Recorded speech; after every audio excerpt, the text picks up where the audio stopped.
Okay, let's begin the meeting. Has anybody looked at the draft minutes for June 20th? Yes. Any problems with it? No. From here. Okay, I move that we accept the draft minutes for June 20th. Second? All in favor? Aye. Aye. Okay, what's the next, Paula? Just a couple of quick things. The Heald Street Orchard, you know, they have their amateur radio event, and this year I went up there and there's this beautiful box. It was wrapped up very nice, and they said it was a gift for the commission. They said it wasn't personal, it was something for the commission. And it was kind of heavy, and I opened it. They were padlocks. They gave us padlocks.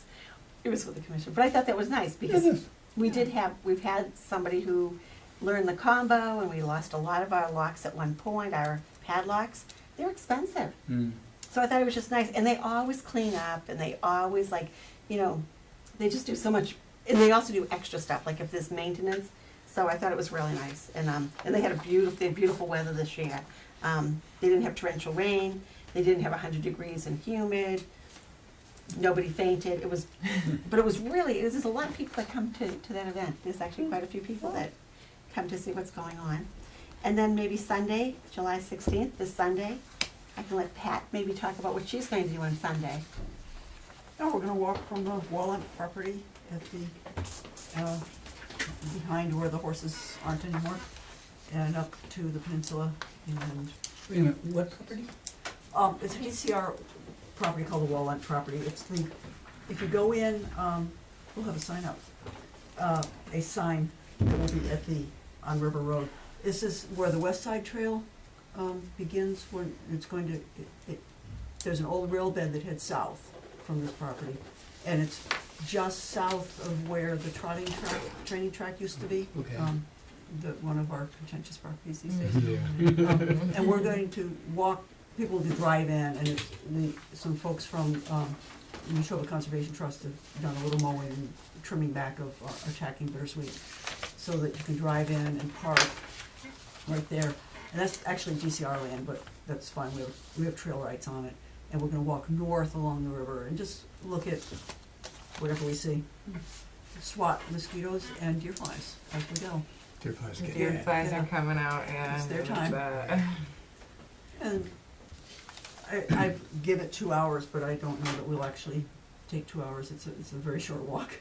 And if people want to afterwards, if it's still before noon, we'll walk south along the rail bed a little bit, because there's red maple swamps and they're different. If you get out into the open areas along where the river is, there's a lot of snapping turtle, well, there's turtle egg masses that have been Predated. predated, and so it's a mess. But it's interesting to see. And every now and again, you actually stumble on a turtle that's laying eggs, and they glare at you. Little snarl. Oh, they're so grumpy. it's hard work. Yeah, I'm they're sure grumpy it's at the a good best of point. times. Yeah. And we'll put up a sign that will be removed after the walk, just to let people know where the road is, and it's a dirt road, it's drivable within reason. Exactly, within reason. Yeah, it's not bad. No, it's not bad, no. Yeah. Is that the road that was blocked? No, No, okay. this is, Still working on that. DCR owns this one, so it's actually, not contentious in the same way. And we've asked them, and that's why they were interested in the racetrack open space. And then the owner of the racetrack, Al Patno, turned that down. So for whatever reason, he decided he didn't want to go with DCR. It just seemed appropriate when DCR owns the Willen property right next door, that they would, take, it would be a good fit, but unfortunately it didn't work out after almost a year and a half of negotiating. So, but it is, it's kind of cool because it does that whole, all along the river, the pond, Pepperell Pond, all the way down to Wilkins, all the way up past where the racetrack is. It's right across from the town forest, which has a trail going through it, so that's kind of neat. But before we get on going to, bills payable, that's MACC and the Natural River Watershed Association, our memberships. So are the commission membership's only $100 and it covers us all? For the Natural River Watershed, Yeah. yes. MACC is $543. It's a lot, but it covers all of us. It also. covers up, yeah, Yeah. exactly. So, I move that we approve the bills payable. Second. All in favor?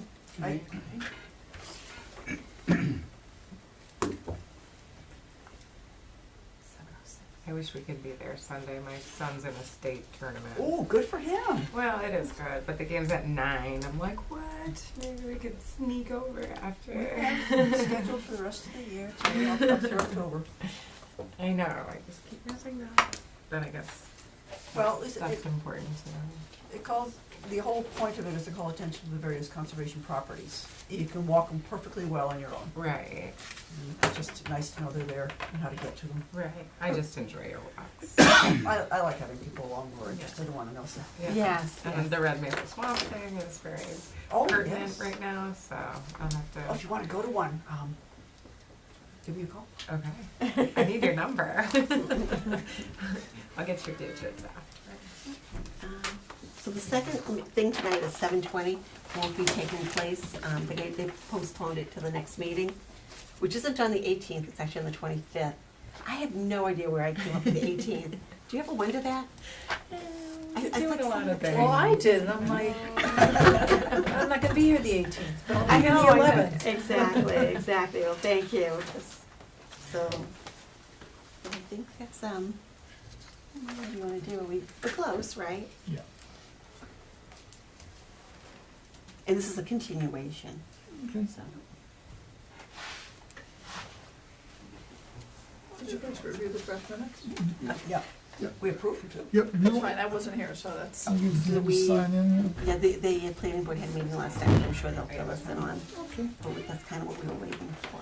Okay, scheduled for 7:10 is a continuation of a public hearing. It's a notice of intent filed by Daniel O'Brien for construction of a single-family house. Updates to existing driveway to meet common driveway standards, associated utilities and infrastructure within the buffer zone of a bordering vegetated wetlands and riverfront at 13 Clear Street. Go ahead. So my name is Brian Marchetti. I'm a registered professional engineer in Massachusetts and representing Dan and Val O'Brien.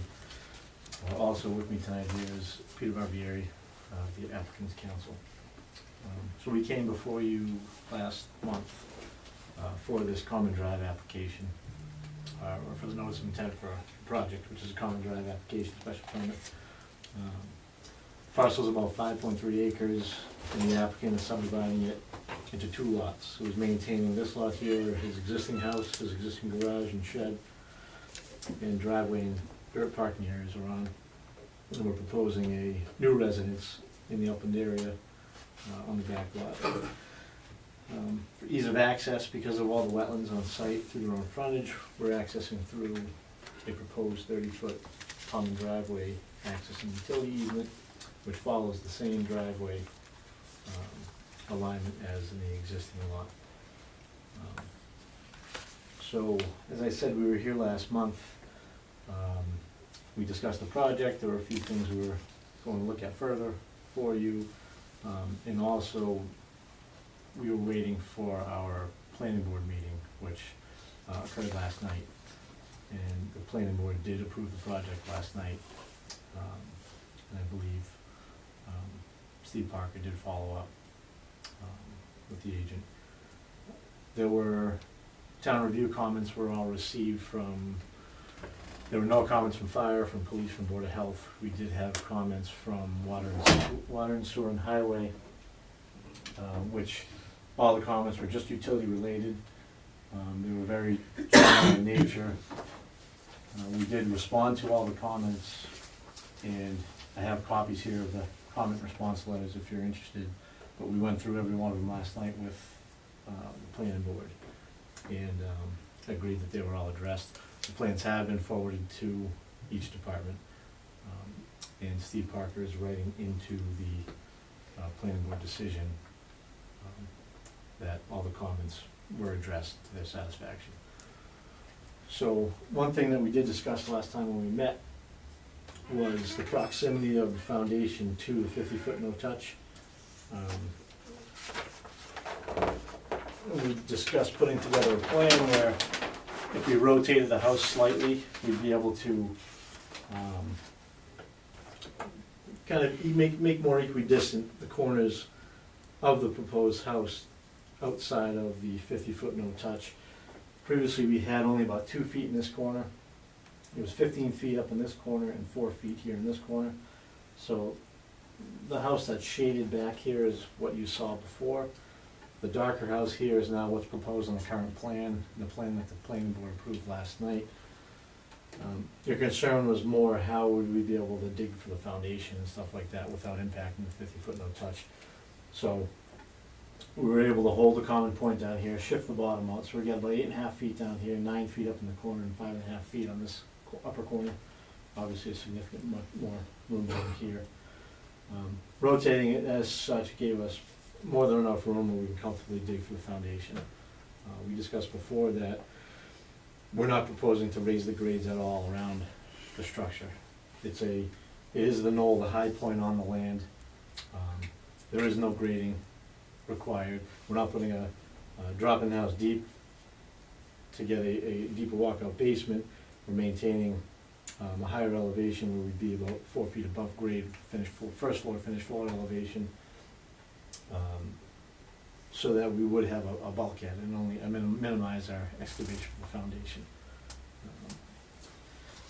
So I did the same thing as we had proposed before with the rotation of this house. I did offset the hay bale line 20 feet around the house, just for access for construction. As is shown in our first plan here,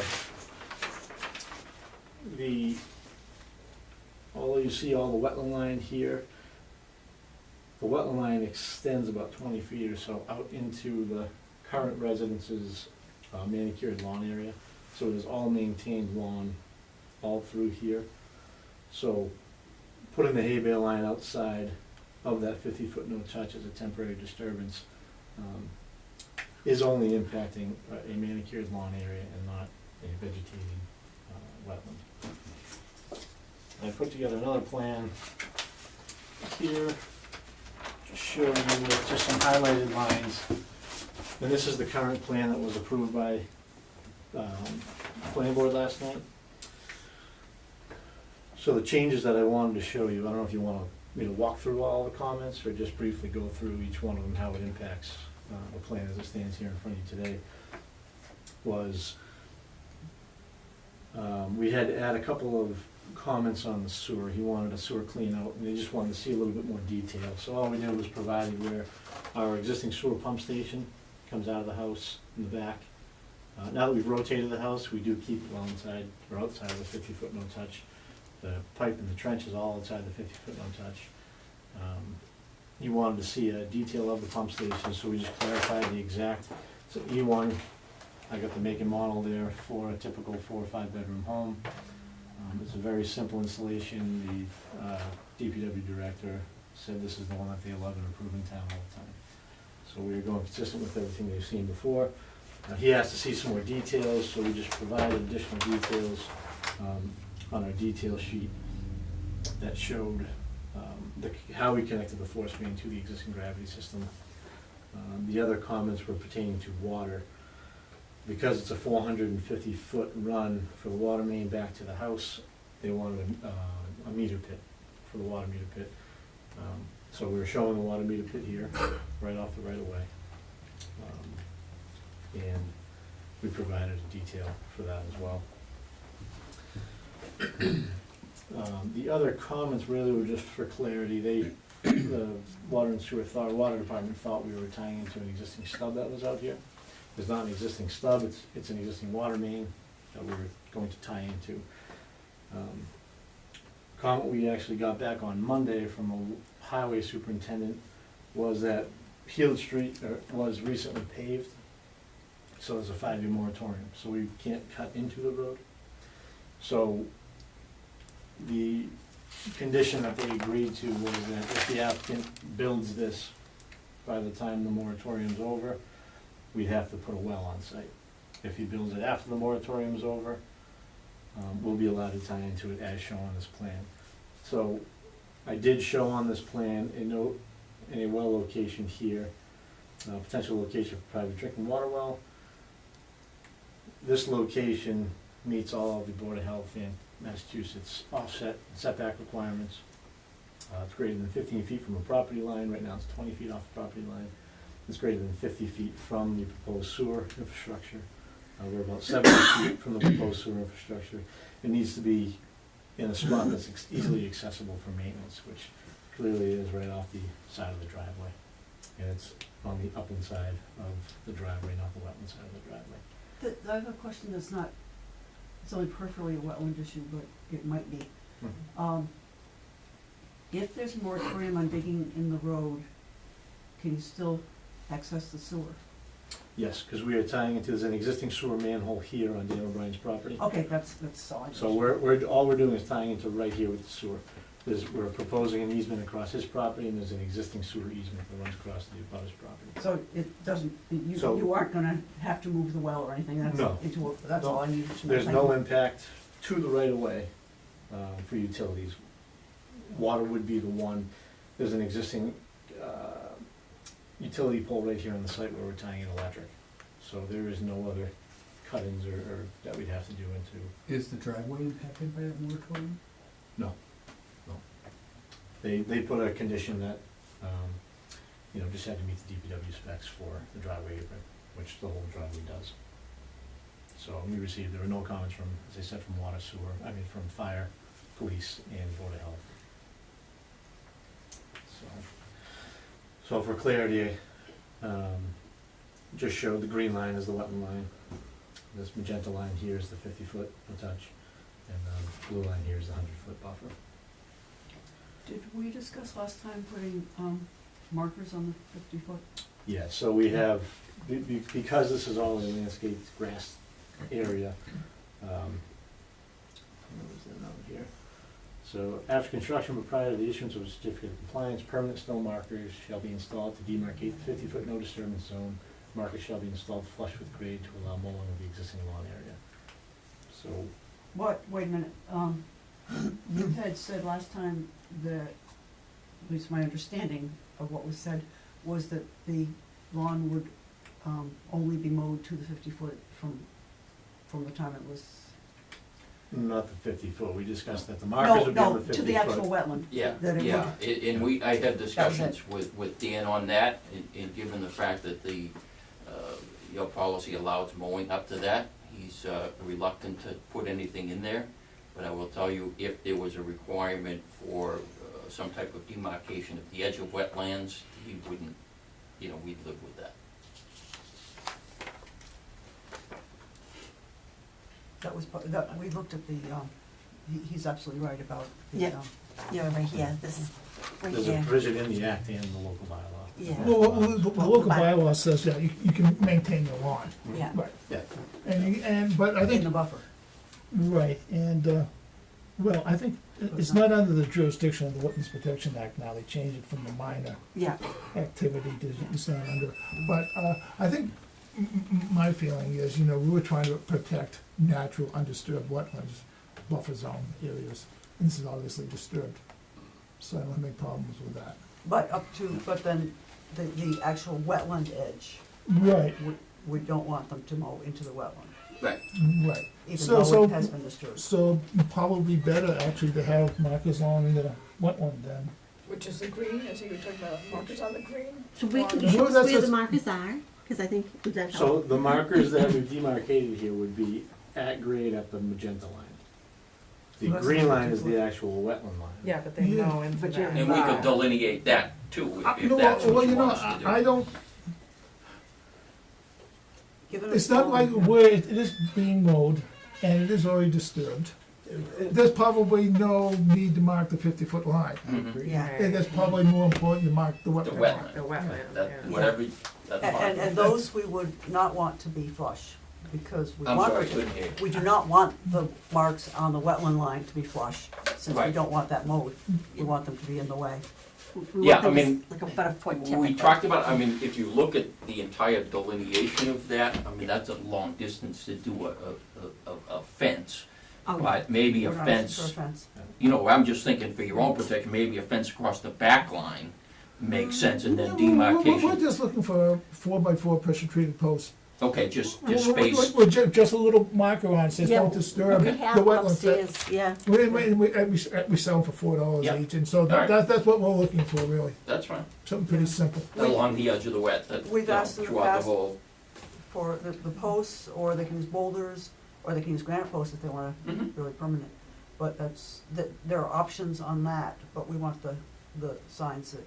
Yeah, you wanna make sure that there's a clear line, you don't go beyond Yeah. that, no question about it. That's all, yeah. We don't usually require a ton of them, just like kind of at the beginning, kind of at the end, in the middle, just Yeah. if there's a long space, just so it's, you can kind of see it. So that's, they're there, yeah. Yeah, so how we know we'll about be looking at 1, 2, maybe 5 or 6, something like Yeah. that, not that many. 6 would work, because you could have them at the property line, because Halfway up, halfway up and Up at at the the end, back. both back corners, and then one in the middle and one again on the property line. Ish. Something like that. Keep it as simple as possible. I mean, that, and you could just include that in the conditions. Oh, yes, Yeah. yeah. Trying to avoid having to redo the plans and. Oh, come back. no, we don't ask you to do that. We'll just put the, order conditions, Yeah. that's all it is. Yeah. Make it simple. So that's pretty, that was really it for the comments from town department, so. Just the culvert, I just wanna mention So, about the yep. culvert, cause the, Okay. That was on the comment. I should just keep the letter out here so I can make sure I don't miss any. So, and we talked about it. we had previously proposed just to extend the existing culvert, and DPW director said, you're extending a piece of it, just replace the whole thing. It's a corrugated metal pipe, so replace it with a good ADS N12, something more solid, something permanent, something new. So we are proposing now the full extent to replace this culvert. It's, about 20 feet or so, 25 feet, in the exact same location. We're not changing the location, we're not changing the inverts. We did mark and label inverts on the plan, so there's a 2% cross slope on the pipe, it will still flow. And I actually did include, I put together a operation and maintenance plan Okay. for the Yes. culvert and for the driveway.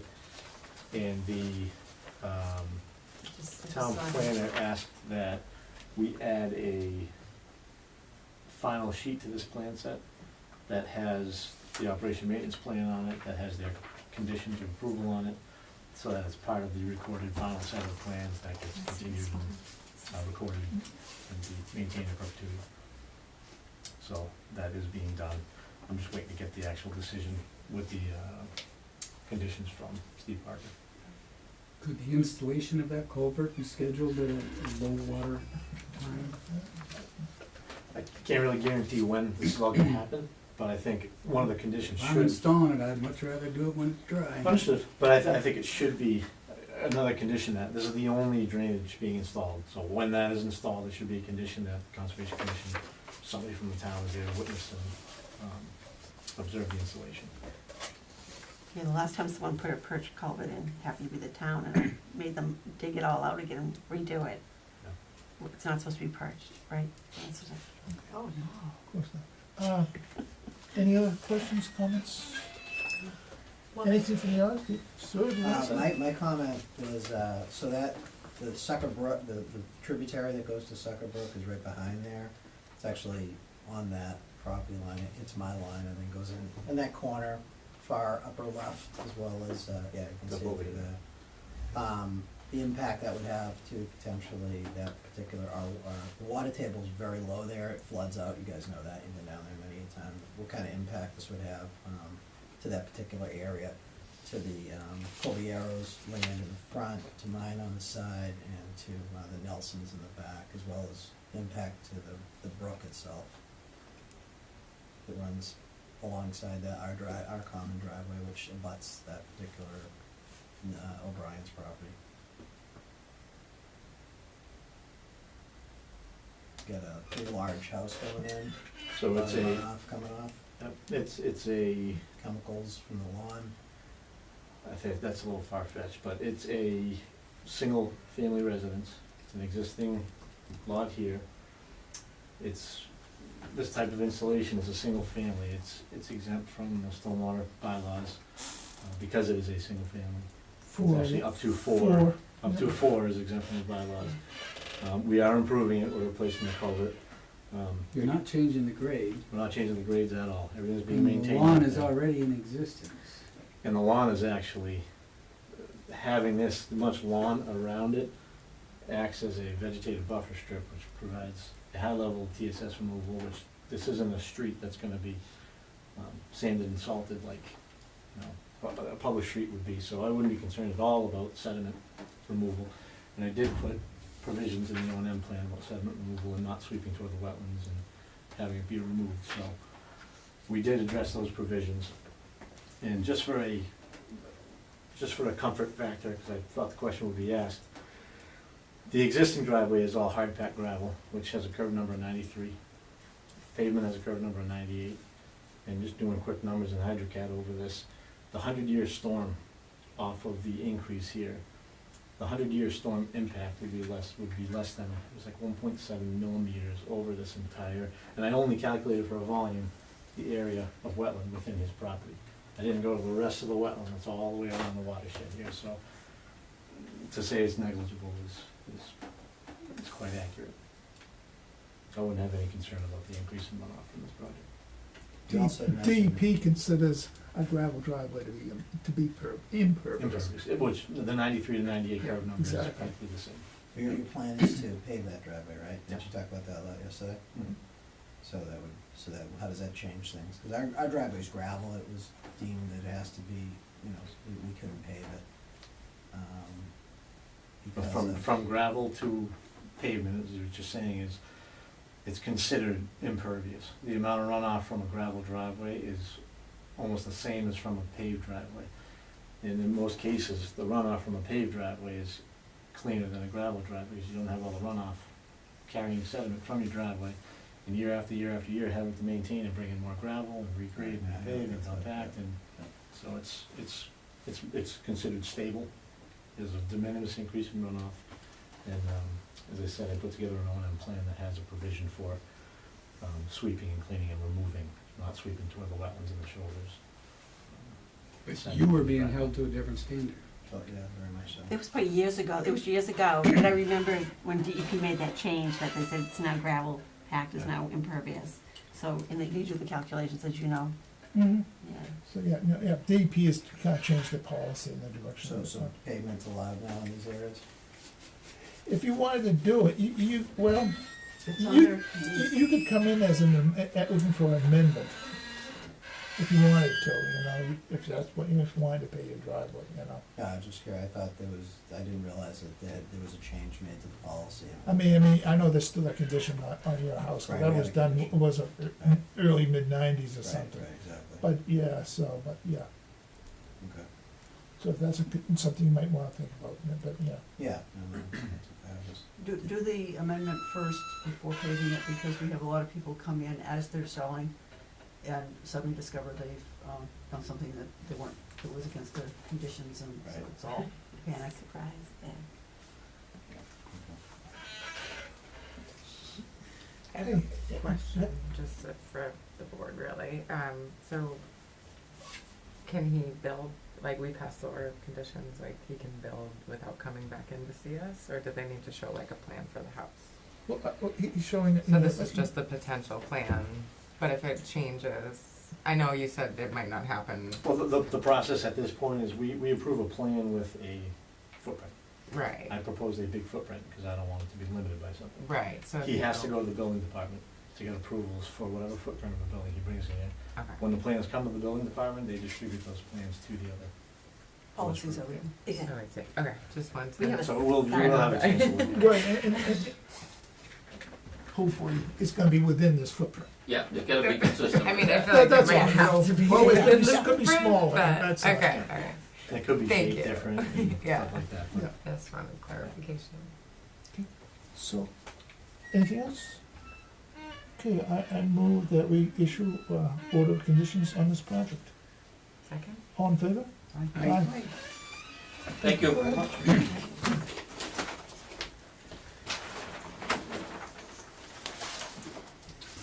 So is that, is an approval? Yes. That's an approval? Yes. So once I get the conditions from Steve Parker, Oh. I'll do the final sheet and I'll distribute to all departments through him. the final plan set. Okay, I did talk with him quite a bit today and looked over all our Okay. things, I just wanna know what had wetland impact, so, mostly.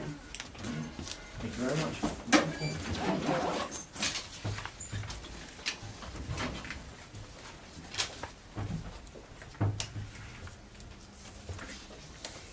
Yeah, we came down, it was like, uh-oh, they just paved Hill Street last year. Mm. There's no, and do you know why they did that? I mean, the town gives us money, chapter 90 money for paving, and remember, I don't know if you remember Lowell Road, where they paved the whole thing, and then it wasn't long before they dug it up and put sewer in. Yes, yes, Remember that? yeah. So projects, so there are moratoriums on you know, so what they do is if someone's got planning on doing something, we know they're going to do something, the town tries to be proactive, and we try to say, you might wanna put a, you know, a tap in out of the road, or you might wanna put a box, whatever you're planning on doing, now is the time to do it. Cause if we're gonna pay it next year. So we try to like look at all, like not we, but the DPW, cause that's my other hat that I wear sometimes, is we look at the road and see where there's lots that could potentially go in. Okay, and you reach out to And those we- individuals. Exactly, because like I said, if they're thinking of doing it, that moratorium might just come at a real bad time. And they do, like on Lawrence Street, Barbara Ganem's property, they had them put wells in there because they just paved that. And so they couldn't hook up, they wouldn't let them dig up the road. The roads get, as you know, I don't know, the patch jobs just don't hold well. Well, they're always, they don't, what do they call it, consolidate the material underneath, there's always Yeah. a dip. Yes, yes, In it's the just a lot of winter, money. it happens. Yes, yes. So the idea is that if they did something with that moratorium, you know, they just don't want them digging up the road, so the other option is a well. So, is that true in most towns? I think a lot of towns, If you're using the state money yeah, for the project, then you have to have the moratorium 5 Yes. years. yes, That's a requirement of getting the state yeah. funding. Yeah. But as we know, we've seen it before years ago when a lot of towns did it. I think our roads are in pretty good shape, especially compared to some of the surrounding towns. The towns. Oh, yeah. Oh, don't even go there with that. So, Okay, so that's it? Yes. Okay, well, Wow. thank you, well, good Yeah. night. Impressive. night, Good thank night. That is not what's been happening lately.